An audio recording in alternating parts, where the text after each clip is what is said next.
on the door like a battering ram. The most haunting sound I ever heard, and I will never forget it. The kids hiding under the desk, placing what they thought were their final texts. She said, "Dad, I don't want to come back to the Capitol again."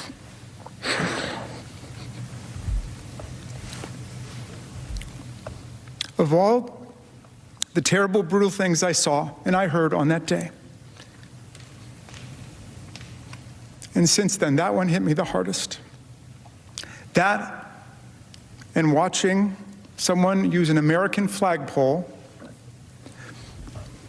with the flag still on it to spear and pummel one of our police officers ruthlessly, mercilessly, tortured by a pole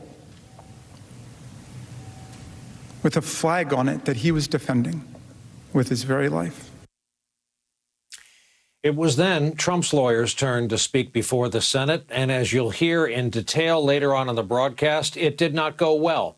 While they never argued that their client was innocent, his two defense attorneys eventually got around to arguing the impeachment trial is largely politically motivated and therefore unconstitutional. Let's understand why we are really here.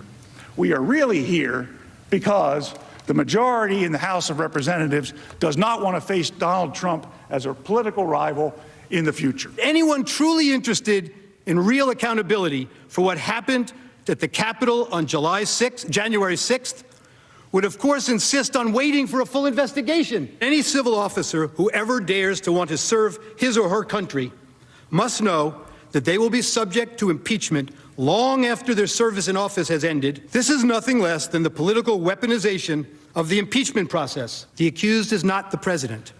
The text of the United States Constitution, therefore, does not vest the Senate with the power to try him.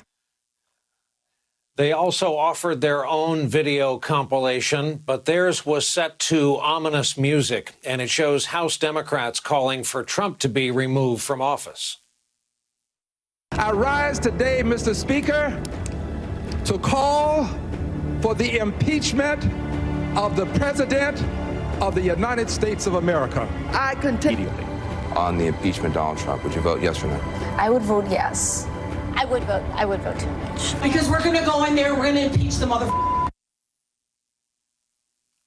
The former president is said to have been, let's call it, less than pleased with his lawyer's performance, which means he was watching on television. According to Politico, Trump, quote, grew increasingly frustrated with the sharp contrast between their muted response and the prosecution's opening salvo. New York Times reports one person familiar with Trump's reaction said, quote, on a scale of 1 to 10, with 10 being the angriest, Mr. Trump was an 8. As we mentioned, the Senate voted to move ahead with the trial 56 to 44. 6 Republican senators joined all 50 of the Democrats.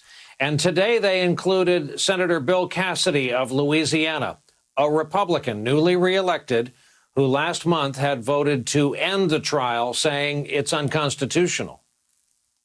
The House managers were focused.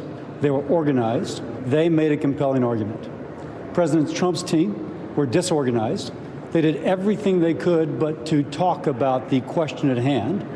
And when they talked about it, they kind of glided over it, almost as if they were embarrassed of their arguments. Now, if I'm an impartial juror, and one side's doing a great job, and the other side's doing a terrible job on the issue at hand, as an impartial juror, I'm going to vote for the side that did the good job. Meanwhile, there's this, brand new in the last few minutes. Bloomberg has new reporting on Mitch McConnell's thinking about this trial. The Senate Minority Leader is said to be, quote, signaling to fellow Republicans that the final vote on Donald Trump's impeachment is a matter of conscience. Imagine that. And that senators who disputed the constitutionality of the trial, today's vote, could still vote to convict the former president. McConnell has also suggested that he hasn't made up his mind how he'll vote. Today, the Kentucky Republican voted to declare the entire thing unconstitutional. The current president, for his part, spent his day trying to gather more support for his massive coronavirus relief bill. Biden met with several CEOs to pitch his nearly $2 trillion plan. Of course, there was no escaping what was taking place across town on Capitol Hill. Are you going to watch the trial? I am not. Look, I told you before, I have a job. We've already lost over 450,000 people. We're going to lose a whole lot more if we don't act decisively and quickly. A lot of children are going to bed hungry. A lot of families are food insecure. They're in trouble. That's my job. The Senate has their job. They're about to begin it. I'm sure they're going to conduct themselves well. And that's all I'm going to have to say about impeachment. With that, let's bring in our leadoff guest on this Tuesday night, a Sotomayor on the U.S. Court of Appeals, Peter Baker, chief White House correspondent for the New York Times. He is among the co-authors of the book we turn to every year or so around here, Impeachment, An American History. And the author, presidential historian, and Twitter humorist, Michael Beschloss, his latest work, clearly visible on so many of the shelves just behind so many of our guests, is Presidents of War, and it's there for good reason. Good evening and welcome to you all. Peter, I'd like to begin with your beat. A dry transcript of a phone call to Ukraine. This is not. This was a national emergency. We all lived through this. This is, as has been said all during the day today, one of those rare events that seems to grow in importance and emotional heft the further away we get from it and look back at what happened on 6 January. Does this have the capacity, Peter, conviction or acquittal, to be more damaging to what's left of the Trump name than that first impeachment? Well, I think it's a broader look at the Trump presidency as a whole than the impeachment trial we had last year. The impeachment managers last year, the House Democrats that decided to charge President Trump on the Ukraine pressure scheme, deliberately decided to keep their case narrow and specific to one instance that they thought was most provable, rather than a panoply of issues that this president's 4 years have raised. Today, you saw the exact opposite. You saw a trial that is going to the heart of the Trump presidency because it raises so many issues that have been of concern these last 4 years. His assault on the truth, his undermining of democratic institutions, his shattering of norms. And obviously, I think the results may in fact be preordained. We saw a vote today where 44 Republicans said that the trial's not even constitutional, so it may not be very suspenseful in the end. But I think over the next few days and this next week, you're going to see the larger issues that the Trump presidency has raised put on display for the American people in vivid relief in a way that last year's rather abstract trial may not have been quite so compelling. Professor, in light of the news about McConnell tonight, Republicans on the Hill are no doubt Googling the word conscience and see what that might mean for their vote. That'll be interesting. But be that as it may, as you watch today, are we correct in saying that Democrats were appealing to a wider audience and the lawyers for Trump perhaps were appealing to the room?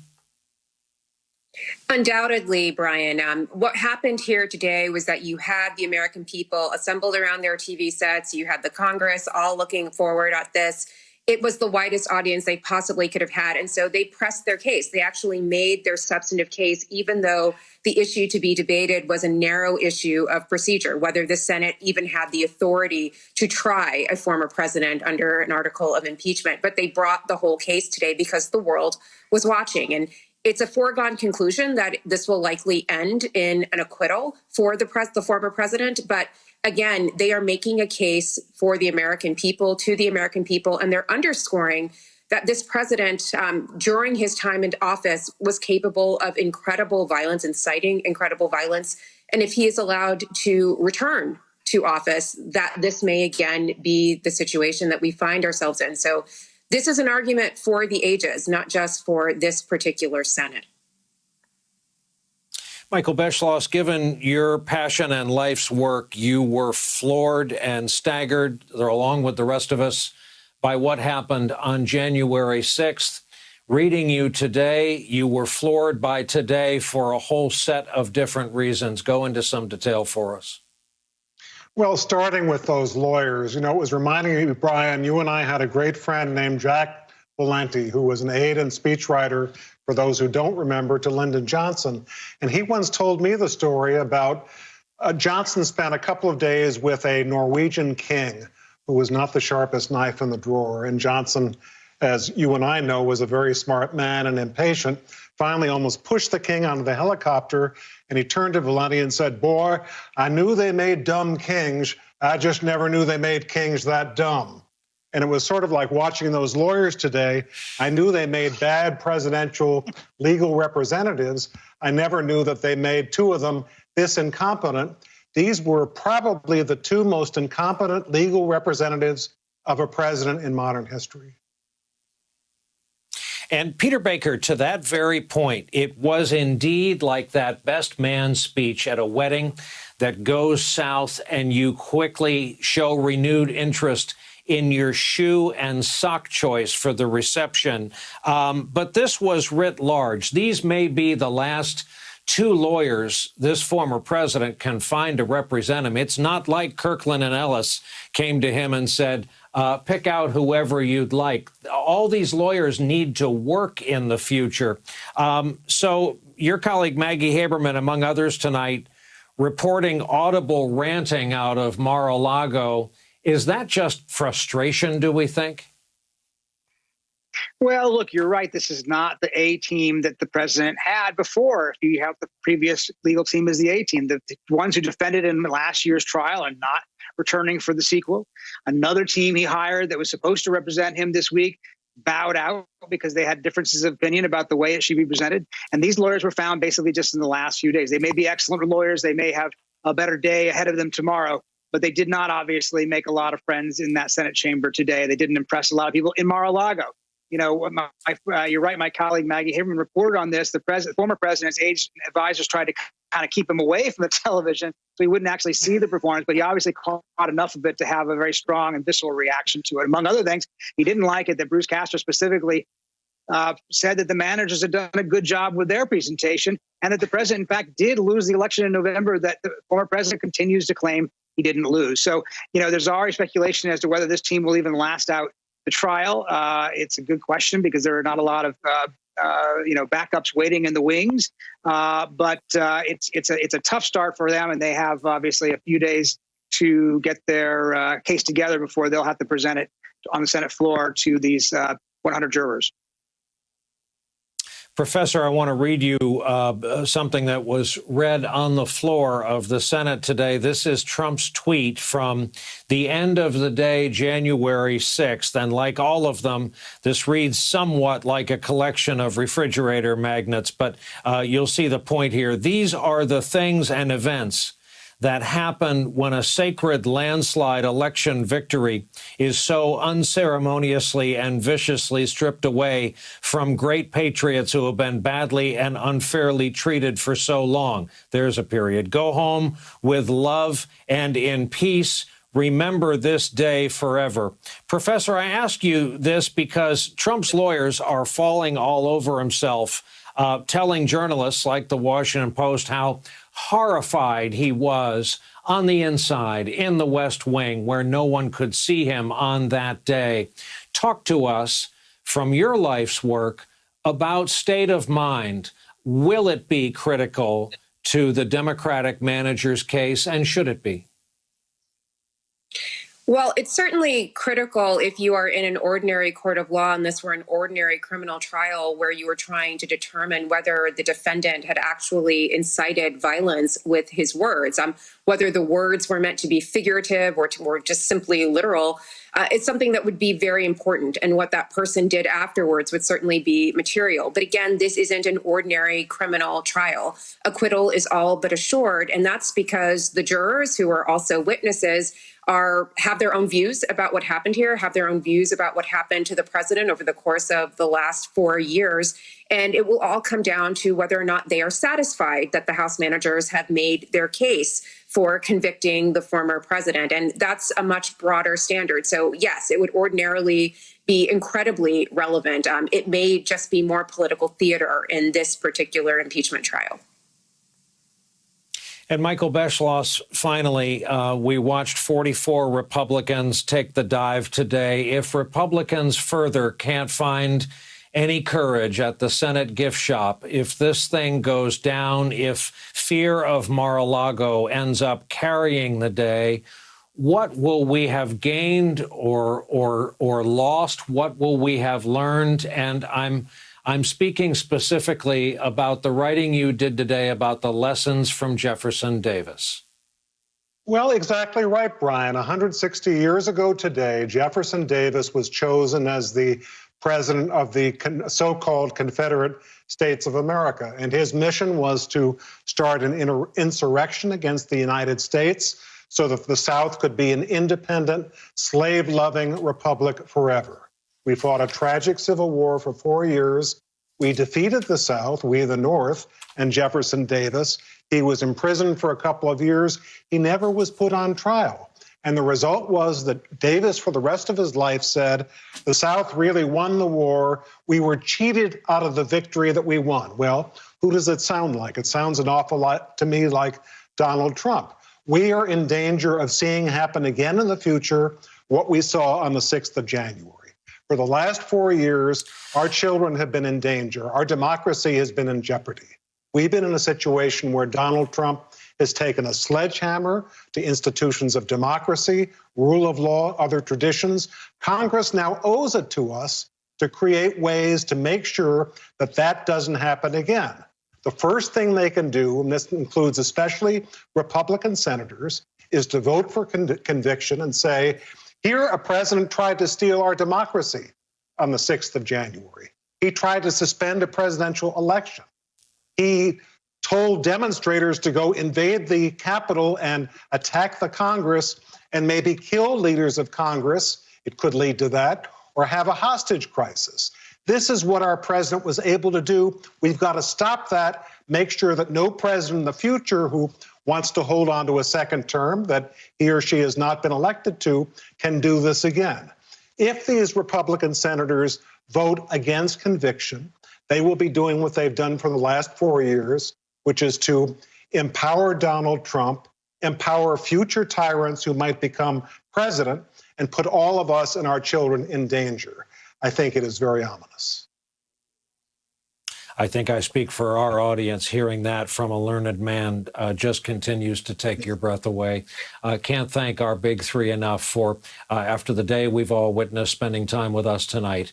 Professor Melissa Murray, Peter Baker, Michael Beschloss, thank you all so much.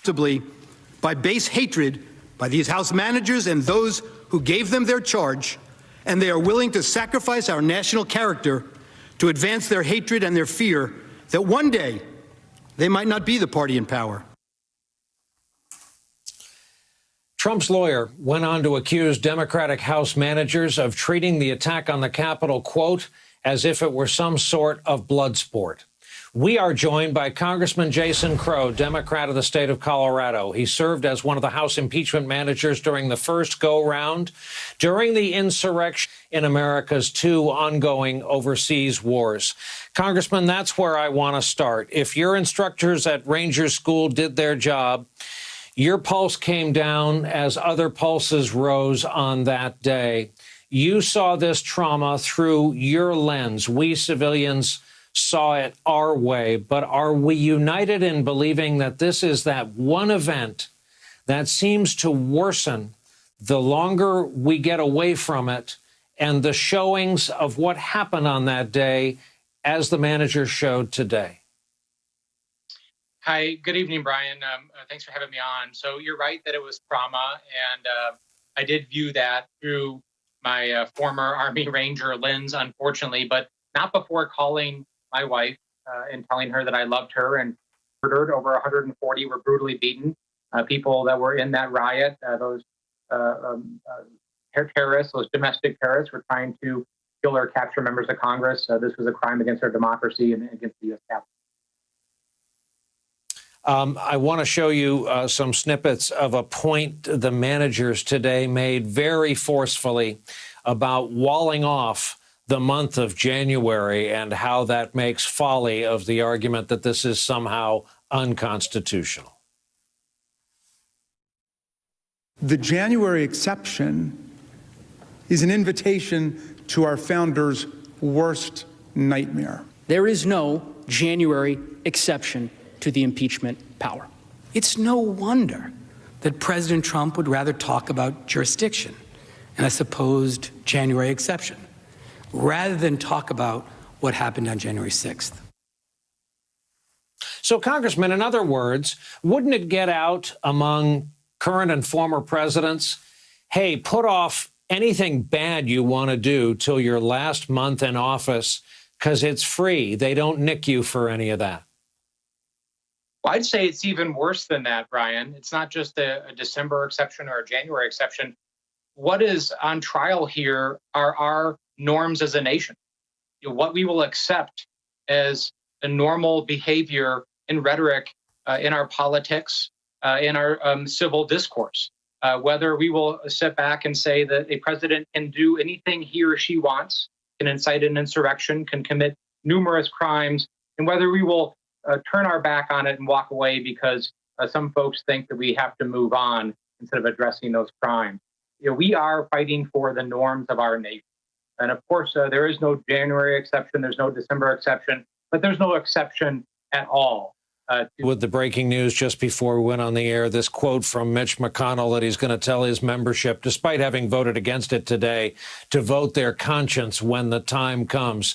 I know it's another chamber. Do you take him at his word, or is this the old campaigner being crafty with the English language again? Well, we're going to see, Brian, right? I've learned in my short career in politics that at the end of the day, it matters how somebody votes, right? What they do when they cast that vote. It is a vote of conscience. It's a vote of morality. It's a vote regarding the rule of law. And I have always said that today is a good day to do the right thing. And tomorrow will be too, right? And regardless whether or not those individuals have upheld their oath in the past, I am an eternal optimist, and I think that people will continue to have an opportunity to do the right thing. But we have our oath too. We have a duty, and our duty doesn't depend on their duty. There's nothing in my oath of office that says that it only is effective if other people fulfill their oath. We have our duty. We will do it. We will get our job done, and they'll have to decide how they fulfill their duty. Well, a whole lot of your colleagues were thankful on January 6th for your training as an airborne ranger. Congressman, thank you very much for making time for our broadcast tonight. We greatly appreciate it. Jason Crow of the state of Colorado. Coming up for a disaster artist, we'll take that as a no, adding it was one of the worst presentations he has ever seen. Here is just some of what we heard from Trump's attorney today. I am the lead prosecutor, counsel for the 45th President of the United States. I keep saying prosecutor, but I do understand the difference, Mr. Reskin. Senators of the United States, they're not ordinary people. There isn't a member in this room who has not used the term, I represent the great state of fill in the blank. Representative so-and-so seeks to walk back comments about, I forget what it was. Nebraska, you're going to hear, is quite a judicial thinking place. We still know what records are, right?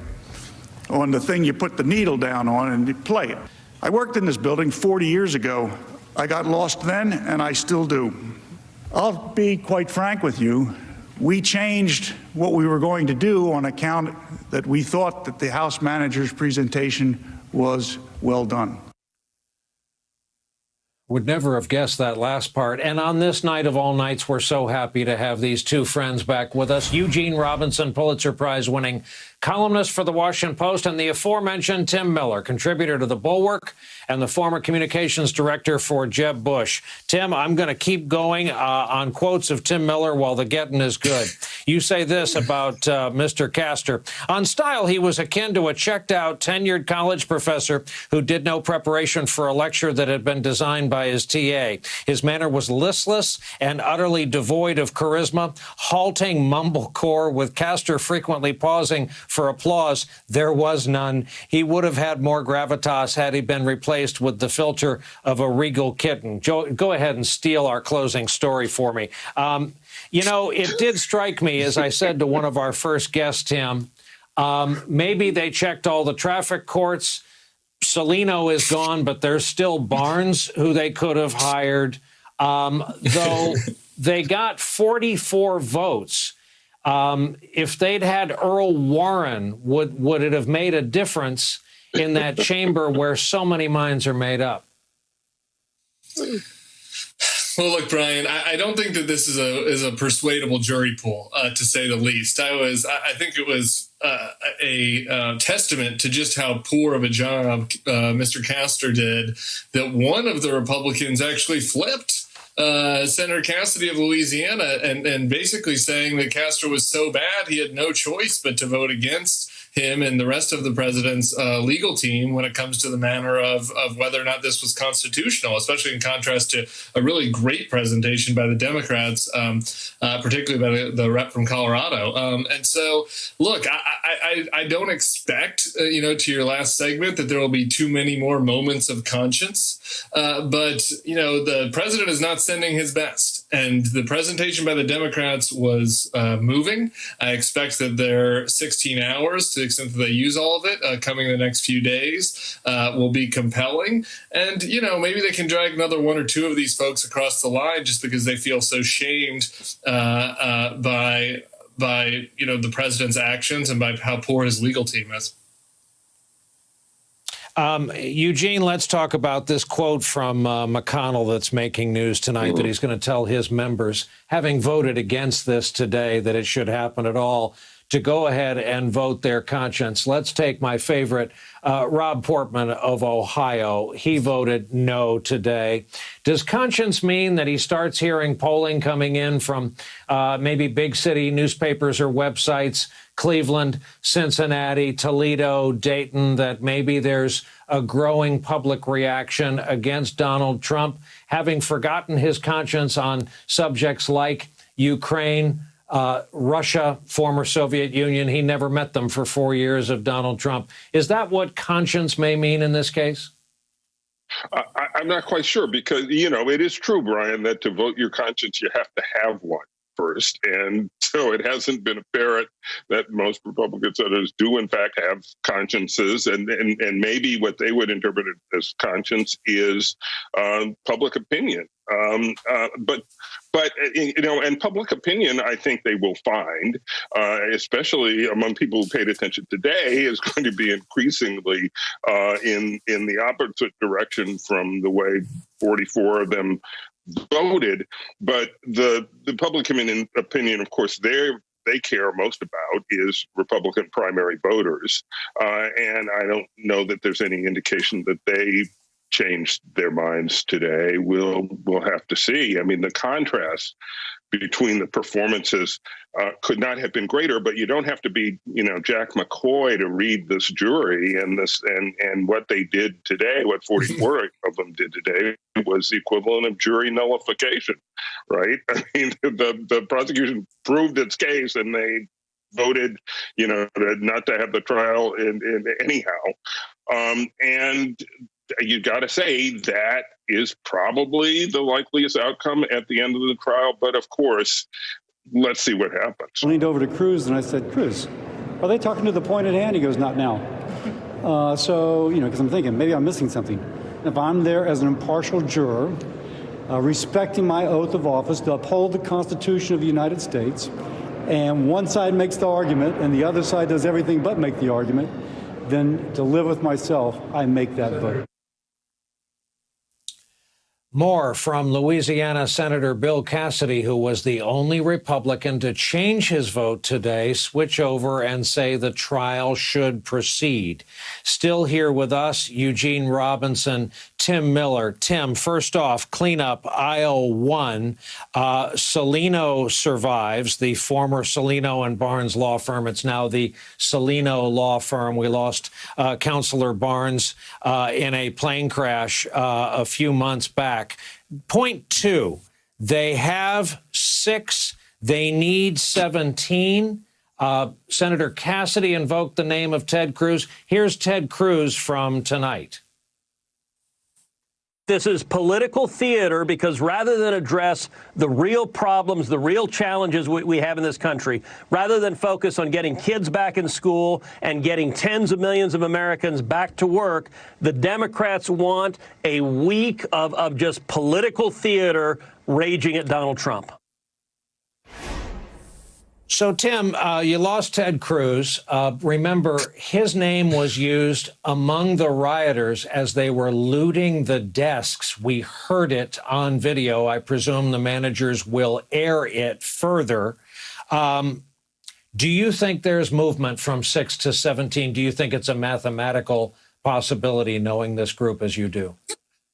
Well, look, I think it's a mathematical possibility. I don't think it's going to happen. I wouldn't put any money on it. I mean, these are a bunch of pathetic cowards. I mean, for Ted Cruz to pretend like the Senate should be caring more about sudden because he doesn't want to talk about this impeachment. You know, they went on a freaking 2-week vacation after the insurrection. So if he really cared about urgency, they could have done something then. So, you know, look, most of these guys are bad faith. But I will say this to the Democrats. The fact that Cassidy changed, I think, should be taken as a lesson that they should make the best possible case and shame these guys and try to pressure them and try to get more people to come over and change their mind, because it is possible. I mean, one person changed today.